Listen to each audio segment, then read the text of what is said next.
With the mission to keep as many men on as many guns for as long as possible, we called him Doc. Welcome to Combat Vet Vision. And now your host, Aaron Chief Siebert. Hey, welcome to Combat Vet Vision. This is a place where I really get to talk about my experience in combat, my experiences that I go through after combat and being out and doing things and trying to still be part of an element that was really a huge part of my life is being in the military, and also sharing that with my fellow combat vets and their stories come on here too. And our sponsor supporters, volunteers get a chance to kind of explain their situations and why they're doing what they're doing. But I believe this gives you some insight. It helps educate the public on, what our vision is all the time. How we look at the earth and the planet and how things are going, and our environment that surrounds us. As combat vets, these things are pretty hefty at times. But I got Sergeant Major Fogerty, Brian Fogerty, retired with me today. Brian, hey, thanks a lot for being on the show. A great buddy of mine, a mentor of mine, somebody who I look forward to and up to. Who's advised me in many ways. We both served for the PTSD Foundation of America, helping combat vets deal with PTSD. We do a lot with Warrior Built Foundation, both of us. But Brian, hey, welcome, brother. It's great to see you. I hope you got your surf on this morning. You're at the ocean side right there. Your ocean right behind him. But if you can see that, and then his famous dog Blade. Great friend of Liberty, my dog. So, hey, go ahead, Brian. Tell us why you joined the Marine Corps, those stages that you went in it, and obviously you've taken the time to care about our fellow Marines, sailors, everybody that's in between for combat situations and involvement in that camaraderie. So, talk a little bit about yourself. Hey, Aaron, it's great to see you again, man, and really appreciate this opportunity to be on the show. I know we've been for years trying to get this, and it's just crazy that it just can't make the connection, but we did today, and honored to be on here. We got some history together. Warrior Built and the PTSD Foundation of America is what initially brought me to get help and realize that, you know what, man, I got some things going on, and I had all this bravado of being a sergeant major and pride and ego and all that trash. And I was like, we don't need help. We help others. And, I met you, met the Warrior Built Foundation, Chris Carlisle, and away we went. And it's been a long road, and it's still a continuous road because, one thing that I want to talk about, and I'll go into what you just asked me about why I joined the Corps and all that hocus pocus.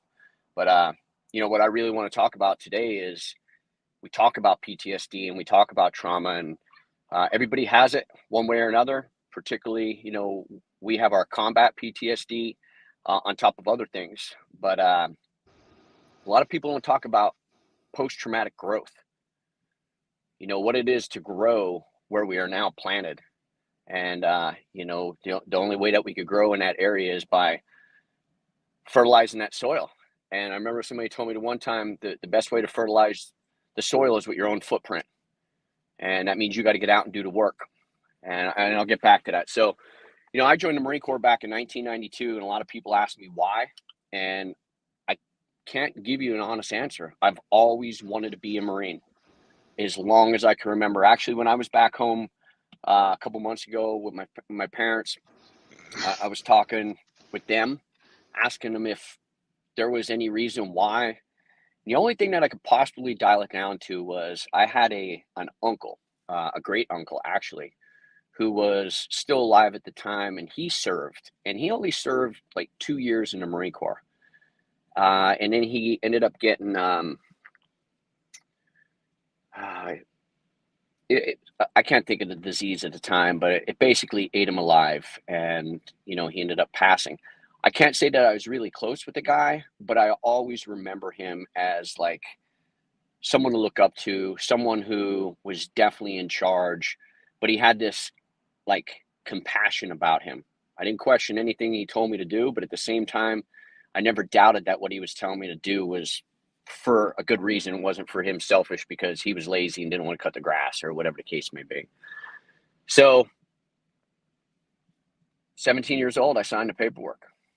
And you know, you hear this term a lot, and people use it like negatively, I think, living the dream. I lived my childhood dream for 26 years. And every day, man, I loved being a Marine. Don't get me wrong. I'm not going to fool anyone and say that I hadn't had bad days and days where I wish I didn't exist or didn't wake up and, you know, the Marine Corps could go screw itself and everybody else in it. Of course I did. But at the end of the day, I was happy to be in that uniform and get back up the next day and serve with my fellow Marines. And then as I, you know, went through the ranks and became a leader, I really found my passion, and that was serving others and being able to serve others through example, through, you know, leadership by example, being intrusive, being involved in your Marines' lives and letting them know that you care about them. You know, I'm not in love with them, but I loved each and every one of them just because they rose their hand and decided to serve their country, unlike the others that didn't. And I'm not speaking ill of anyone who hasn't served their country, but those that decided to put their hand up and done something that's, you know, exponential. It's amazing. And unfortunately, I found out though that serving others has a downfall, because if you focus so much on others, you tend to not focus on you. And I remember a sergeant major one time, actually, after I got busted from sergeant to corporal, he brought me into his office and he gave me this speech. And I don't remember a whole lot of it because I was devastated what I did and that I got busted. However, you know, he talked to me about being a leader, and he said, "You ever notice that lieutenants always eat last?" He said, "But you ever notice out in the field, lieutenants are always freaking sitting on their ass. When you're cleaning weapons, they're taking naps, they're doing whatever." And I'm like, "Yeah, I'm getting all psyched." And he goes, "That's because they're good leaders." And I'm like, "What?" And he's like, "If that leader doesn't take the time to take a nap, how the hell is he going to be 100% in order to lead you Marines?" That's discipline, knowing that you have to take time for yourself in order to freaking be the best that you can be. And he turned that around on me. Like, that's why I allowed myself to get in trouble, because I was just, you know, thinking about everybody else and whatever. And so later on, that started to affect me because I was dealing with my own stuff from deployments. And I was dealing with it by occupying my time with everyone else, ignoring what was going on with my family, ignoring what was going on with me physically, mentally. You know, I allowed drinking to start getting out of control. I shouldn't say that. I allowed it to get out of control, but I used it as a tool to disappear for a little bit. You know, it allowed me to sleep. Like most of us, you know, I wasn't sleeping. I had nightmares, night sweats, freaking all of that. And it was a good excuse for me to just be like, well, I'm going to get hammered. I'm going to get me a fifth of wild turkey and tear it up. And I'll still be at PT tomorrow at 5:30 and crush everybody. So I don't have a problem. You do. You know what I'm saying? But we know that that ain't the way to deal with things. And the more that I was taking care of others, the less I was paying attention to myself. And you know Chris Carlisle, you know, God bless him. Matter of fact, still wearing a chain that he gave me. Another great organization, Mighty Oaks Foundation. You know, Chris took me up to there, and that is legitimately met Chris. Well, I knew Chris for years, but Chris took me with you guys when we went to that concert that time, rode up there, learned all about the PTSD Foundation America, Warrior Bill Foundation. I'm like, damn, this is what I'm looking for. All combat veterans, everybody like-minded, fueling the fire. And I realized that this is what I need. And then Chris decided later on, he kept on asking me to go to this program, Mighty Oaks. And eventually I did. And that was legitimately when I was like, dude, I'm a piece of shit. I am not living my life the way God intended me to live. I wasn't living my life the way that the Marine Corps intended a leader to live, etc. And that weekend, I made a decision to freaking get help. And I went to my command. I went up to my commanding officer and I said, "Sir, I need to go to Sacco." He's like, "All right, who are you going to visit?" And I was like, "I'm not going to visit anybody this time." I said, "I need to get some help myself," because I was drinking every day. I mean, it was bad. And eventually I knew that that was only going to lead to something further and get me, in trouble, whether in trouble with the Marine Corps, with the law out in the civilian world, but more importantly, in trouble with my family. Create a distance between my children. I've already created a huge distance with my wife at the time. And the last thing I wanted to do was lose any relationship that I had with my children.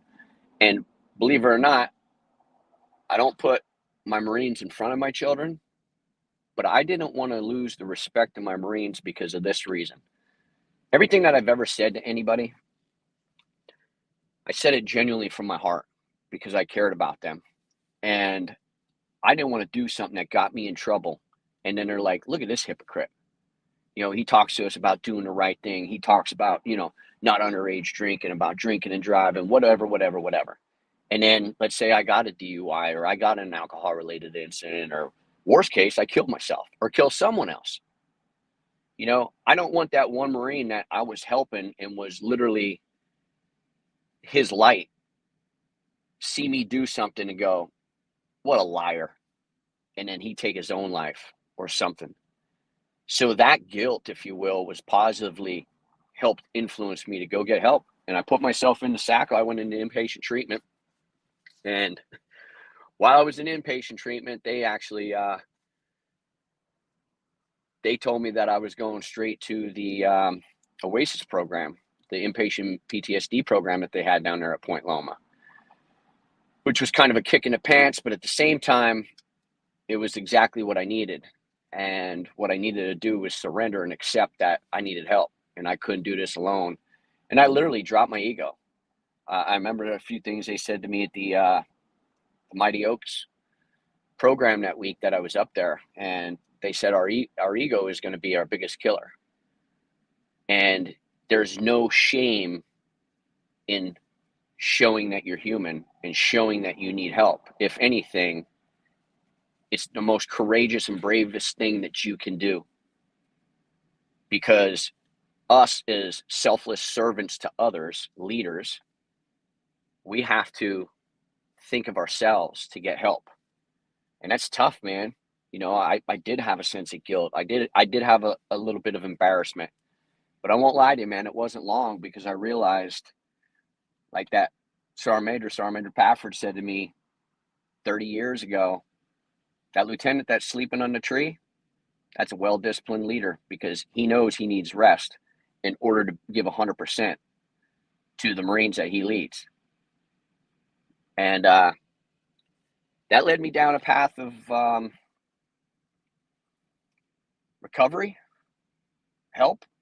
After the Oasis program, the next big kick in the pants was I got put in the Wounded Warrior Battalion. And I got pulled out of my leadership position. But I tell you again, I didn't really go fussing and fighting, because I knew, as much as I wanted to be there in the fight, if you will, with my Marines, I have a lot of life ahead of me. And I still had teenage kids at the time, young adults now. What good am I to anybody if I'm just deteriorating from the inside out and become a shell of a man? And, I want my son to go on and do things that I could never even consider. And I want to be there to support him, but I want to be there to be his biggest fan. I want to be there for my daughter when she walks down the aisle. Not be that deadbeat dad because I didn't want to ask for help and I'm sipping on a bottle and I'm too drunk to show up.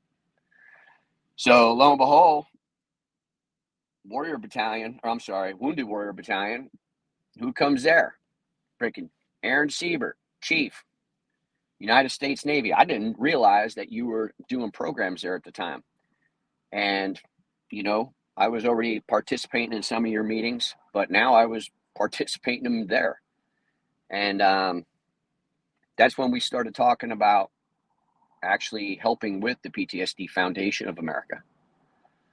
And that actually was huge, Chief. And I think I've expressed these things to you because it allowed me to go back.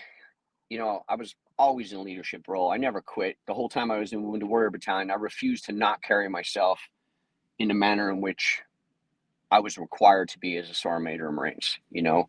And there was other Sergeant Majors and Master Guns and Master Sergeants in there. And, you know, we got together collectively and held one another accountable. Because at the end of the day, we're like, listen, man, we're here to get better. We're not here to freaking slack. But at the same time, you got to make sure that there's a fine line between, you know, you can't just be walking the halls doing room inspections when you're supposed to be going to friggin' your lines of what they call them, blues, lines of operation, your spiritual, emotional, physical, all of that stuff. And you gave me the opportunity to get back into a leadership position, helping those that are still in, transitioning, and those that have gotten out and thought there's absolutely no help. Fortunately, I was still active duty during this time. And, you know, all the help was available to me. We got veterans out there from every war. Matter of fact, my neighbor is a Korean War vet, 92 years old. This guy, dude, unbelievable. Full of piss and vinegar. Some of the stories he tells me, he motivates the shit out of me. I'm like, God bless America. I hope I could be half of that man at 92. He's out there swinging golf clubs every day, doing some, you know, high speed, like some form of martial arts, like kicking and all to keep his joints going. I'm like, that's what I want. And he's always got a smile on his face.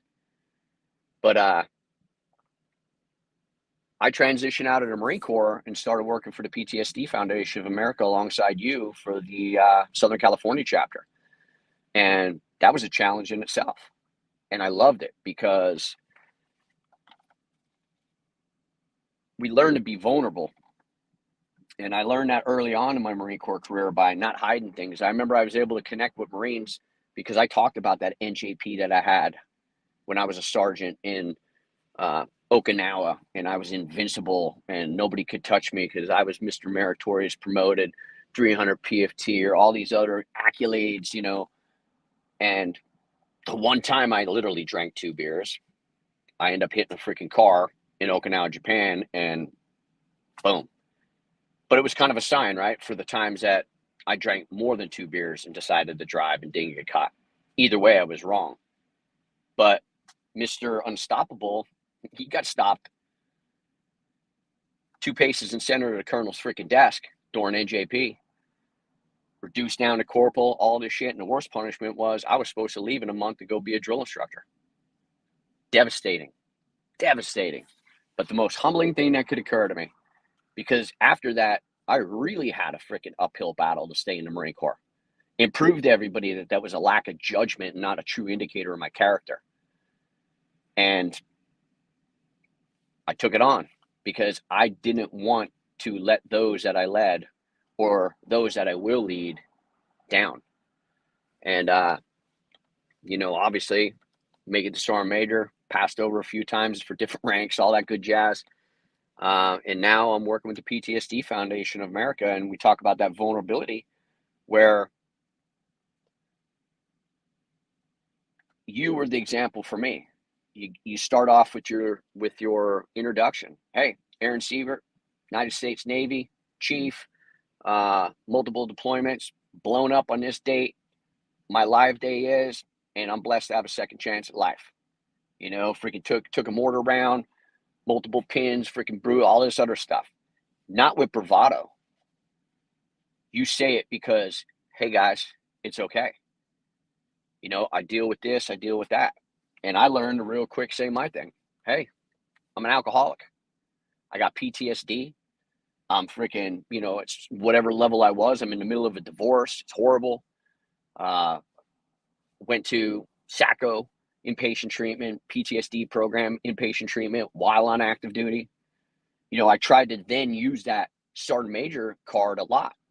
Like, a Sergeant Major, and I'm doing all this. So it's okay for you, no matter what rank you are. Don't be embarrassed. And we helped a lot of guys, man. And I know we both received a lot of thank yous from guys that said, you saved my life. Because like you and like Chris Carlisle, like the Mighty Oaks program, Warrior Bill, everything else together, you guys saved my life.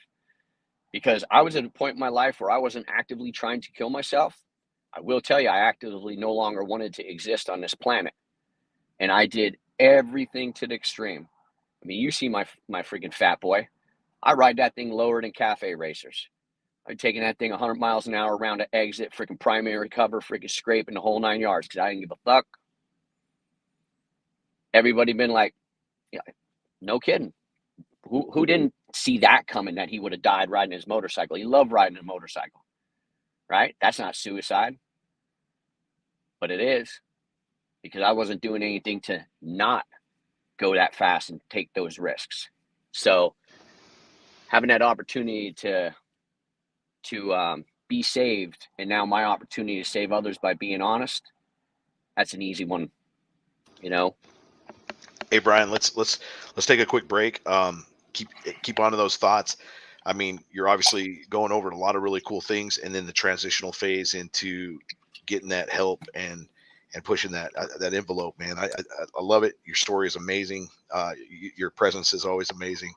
I always love the way you explain things with your dynamic thoughts and placement of great words. But hey, let's take a quick break for our PSA from the VA, and then we'll come back and just save those thoughts, brother. Appreciate you. Yes, sir. Thank you. U.S. Department of Veterans Affairs. Veterans Service Organizations, often known as VSOs, offer many services for veterans, service members, dependents, and survivors. Whether it's holding job fairs, finding solutions to challenges such as homelessness, healthcare, or financial issues, or educating veterans on federal, state, county, and local benefits, VSOs are a great resource for veterans. VSOs also offer veterans a place to socialize with other veterans for peer support.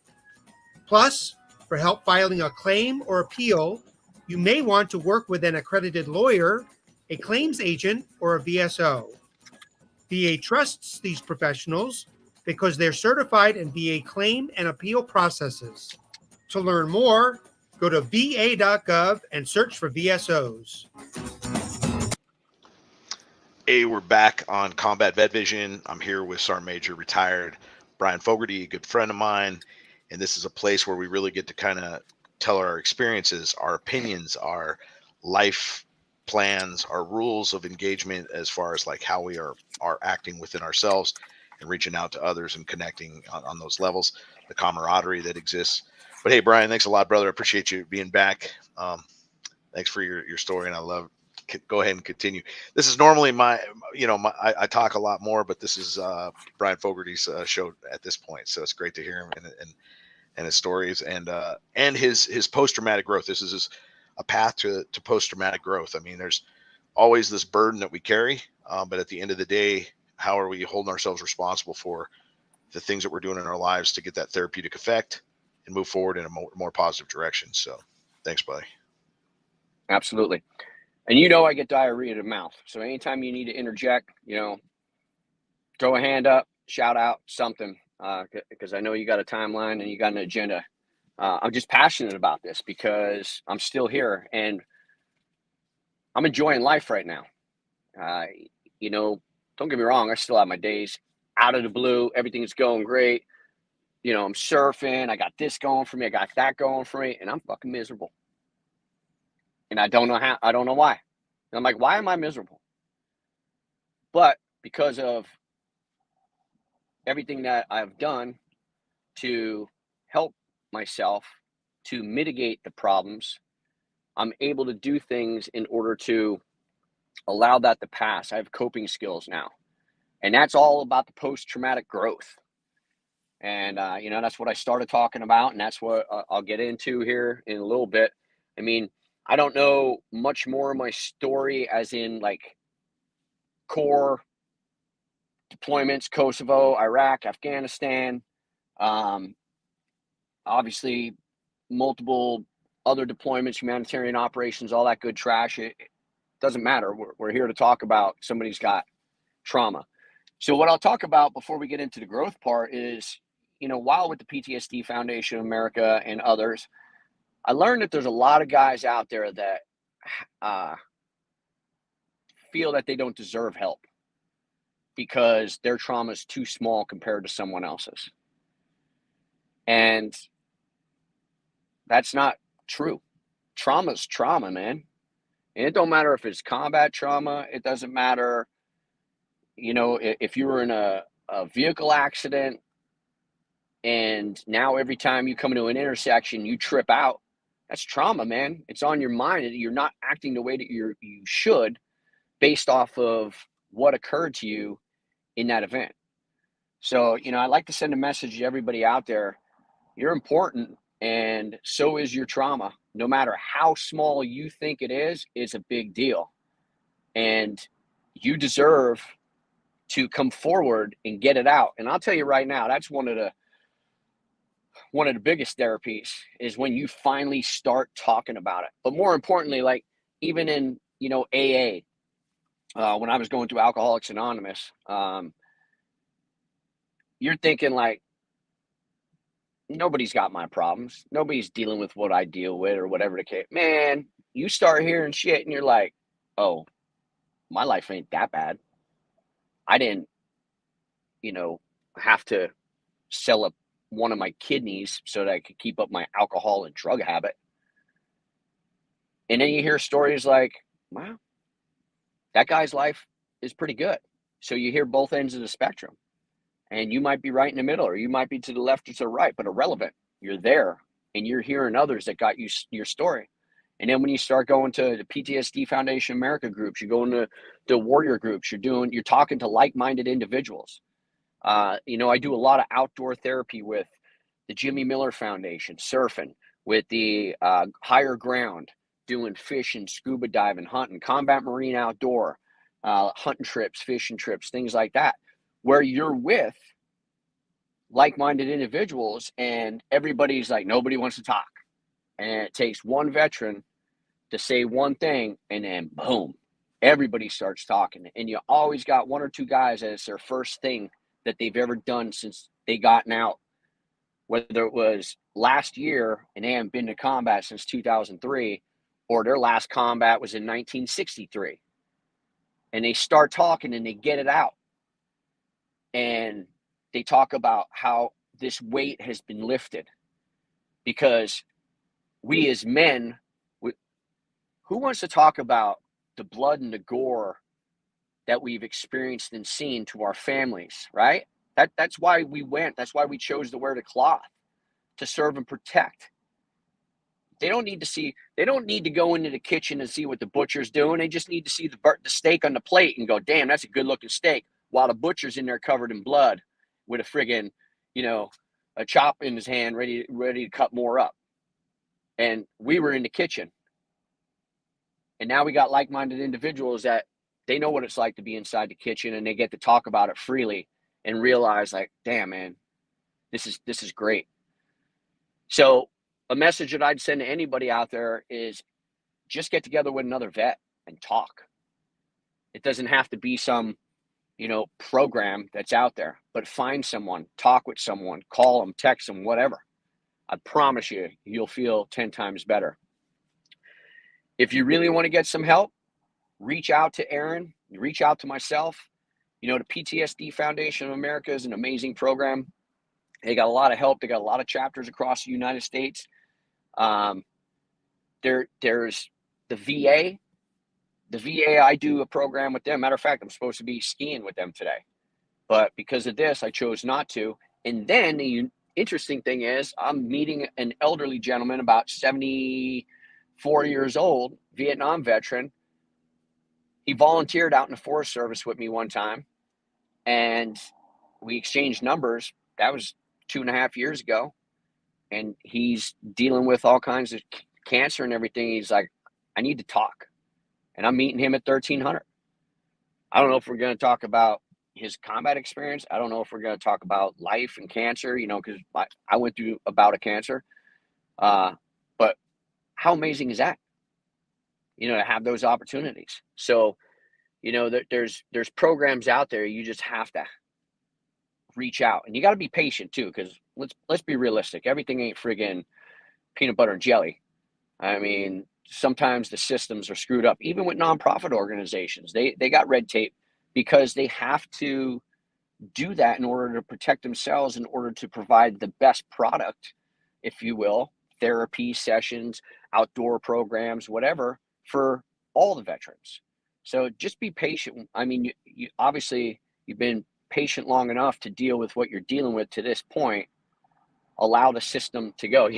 Remember I used to always say, hey man, it's like jail sex. It's going to happen. The more you fight, the more it hurts. So just let it go. And next thing you know, you're going to get that help that you need. But you just don't fight the system, man. I'm not saying that the VA is the best thing out there or any program, but for the most part, they're there to help. So post-traumatic growth, what is that? What does it look like? I don't know. I don't think you can take a picture of it. What I think it is for me is I went from waking up in the morning going, fuck, again, to now I wake up, I'm like, yeah, again. Get to go out, go surf, get to go out. My job, I found a job that I love, that it, matches my passion that I had in the Marine Corps. I get paid to hike and save people as a backcountry ranger for the U.S. Forest Service. And they're hiring all the time. We love veterans. Go on to USA Jobs and look up U.S. Forest Service across the United States. They're all over the place looking for jobs. You might have to start off freaking collecting trash and scrubbing shitters, but didn't we all? To get your foot in the door. But I'm telling you, man, I've had a few people listen to me. And they got their foot in the door, no kidding. Picking trash, scrubbing shitters, and in the next season, they're doing the job that they wanted because they got their foot in the door. And then the internal opportunities are so much greater than the external. So anyway, a little caveat there. So post-traumatic growth for me is now I go from being pissed off that I woke up and I have to go through this mundane day of feeling horrible, feeling anxious, not wanting to interact with a human being, period, because they're all worthless. They have no idea, what it's like out there. And all these resentments and angers that I'd have towards the civilian community, right? And then one day I had to put myself in check. I'm like, wait a minute. They don't know. It's called ignorance for a reason. The definition of ignorance is the lack of knowledge and wisdom, right? So how the hell are they going to know what's going on in the kitchen if they've never been afforded the opportunity to go into the kitchen? Yeah, everybody could sign up for the military, but we got a lot of people that have served 20 years in the military and never gone to combat. And that's not their fault. So I had to learn to have patience with the outside environment. I used to call them the villagers, the civilians. I live amongst the villagers. I felt like I was, in some type of zombie apocalypse. And I was the only one that was worthy because I knew what to do and how to do it and blah, blah, blah. And that was the ego, right? And as I slowly started getting that help and I checked that ego in at the front desk and went in and fully sat down and, shut my mouth and opened my ears and started listening to guys like you, your message, I always tell you this, Chief, you just looking at you and a smile on your face and you are a very joyful individual and that motivates me. And I'm like, that's what I want to be. I remember early in AA, everybody be like, oh, my life's never been better. And I'm like, gee, what kind of crock of shit is that, right?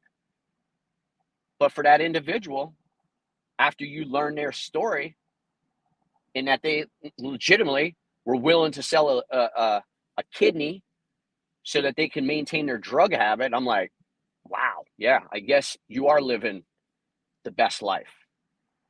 So I had to realize that, you know what, man, I'm not all that. The only reason I thought I was shiny and bright was because I was polishing my own brass. And I had to stop doing that and realize that it's okay to allow it to, get a little cloudy and work internally and get that help that I need. I've always had a connection with God. my whole life. I've never been a Bible thumper or anything like that. I believe. And I got to a point where, not that I didn't believe, but I was kind of like, how come you ain't helping? Well, kind of like anything, man. If you ain't asking, you ain't receiving. If you ain't listening, you ain't hearing. You know, there's people out there right now saying, hey, we'll help you. Hey, we'll help you. But if you're walking around like this, you ain't going to hear it. If you got your eyes closed, you ain't going to see the person waving you in, doors open, come on in to whatever it is that's available. So that has been huge for me, to be able to wake up and not feel like, man, I got to live today.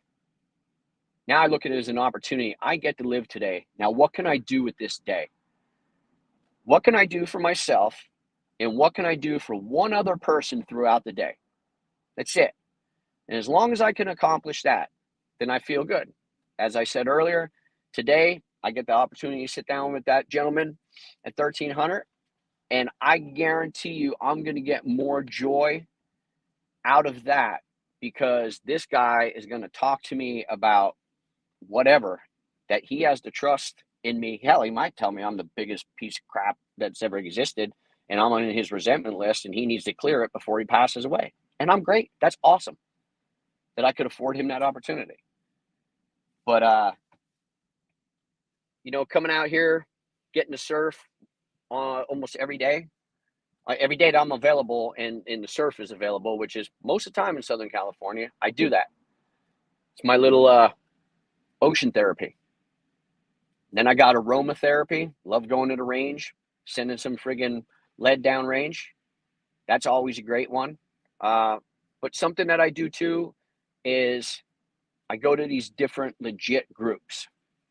And, you know, we sit in a circle, if you will, and we go around the circle, we introduce ourselves, we talk about what's going on.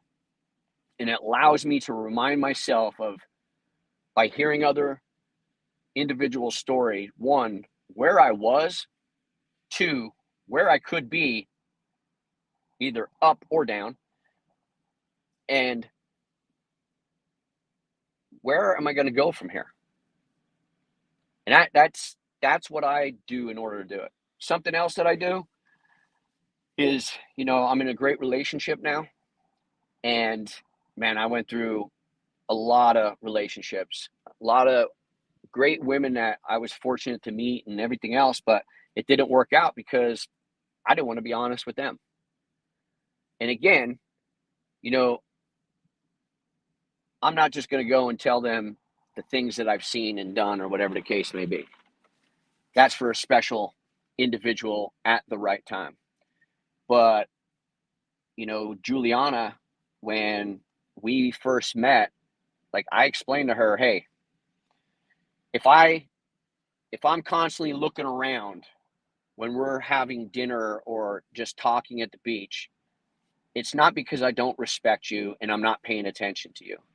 It's because, unfortunately, I'm my guard's always up. So I'm always looking around. And she's like, I really appreciate you telling me that, because I might have thought like you weren't really interested in what I'm saying because you're looking around, you know? And then as we grew, I told her a little bit more. Like, hey, you know, if this happens, or if I do whatever, or, you know, when we go to restaurants and trash like that. And it was being able to be honest, but to have someone that can support you in it is great. And I learned that, believe it or not from the multitude of programs that I've been through. I learned that when I was going through the divorce. It was recommended that we took our children to counseling, right? So we did that. And one time particularly, my daughter asked me if I would go with her. And during that counseling session, the counselor talked about assertive communication. Assertive communication. She was talking to my daughter, like, because there was things that she wanted to talk to me about, but she didn't know how to talk to me about it. So she explains this thing about assertive communication. To this day, man, I talk to men about it, because what it is me saying, hey, Chief, I don't like the way that you address me every time that we talk, because it makes me feel, like you're putting me on the spot, or feel inferior, or it just makes me feel bad. And that's, whoa, what is that? Feelings? Us? War fighters? Feelings? Oh my goodness. Emotions? What are they? I tell you what they are. They're things that we jam into these little freaking tight containers and screw them tight and stuff them way down inside until they freaking erupt and they all come out at one time, and it's called a breakdown. And next thing you know, you find yourself either freaking tits up or in the hospital. So it's learning how to say, what is the problem, why it's a problem, and how it makes me feel, attaching an emotion to it, and then talking about what we could do in order to mitigate it, or if it isn't, what would be the outcome of it. And that, man, I'll tell you what, that was one of the hardest things to do, particularly in a relationship. But there's not a woman that I met yet that I've done this with that doesn't go, that is unbelievably powerful. Like sexy, like panty dropper stuff. Because you're being honest and you're telling them, you're tying an emotion to it, because we don't do that. And now they're like, wow, I never looked at it from that perspective before. I didn't realize that love languages, there's another thing. Learn about love languages. What in the hell? But we all have a different way of giving, and we have a different way of receiving. And until you learn your own, and then you learn those around you, whether it's your children, your wife, me to you, like, hey, Chief, good job. Man, you getting a compliment might be the greatest thing. Or me writing you a note and just leaving it on your desk saying, hey, Chief, appreciate the opportunity today, man. You motivated the hell out of me. That might be more important to you than the accolade of the verbal communication. So that assertive communication and understanding how others, more importantly, how you show love and gratitude and how you receive, like, I don't want gifts. I don't want somebody to give me a gift. I want somebody to, just be there when I need them. Hey, what are you doing today? You want to go surf? Absolutely. The fact that someone else took the initiative to do something instead of me being like, hey, man, you want to go surf? Hey, man, you want to go hike today? Hey, you want to go on a hunt? Whatever. Those things. So, there's so much that I've done in the started this journey in 2016 when I originally reached out for help, retired in 2018, and been doing it since, and I'll tell you right now, I screw up every day. But that's okay, because I realized I took my own words of advice. I remember, man, I used to get Marines' butts all the damn time about uniform inspections, right? I'd listen after uniform inspection. Everybody, they'd all be bitching and moaning.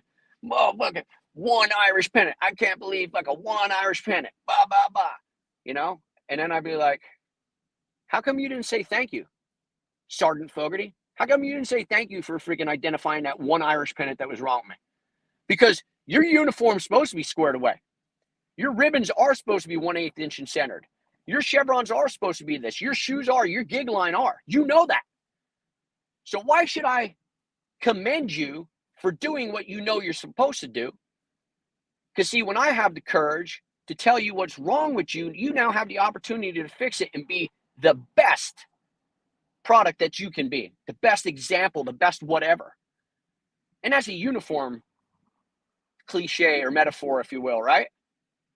But that's in life, man.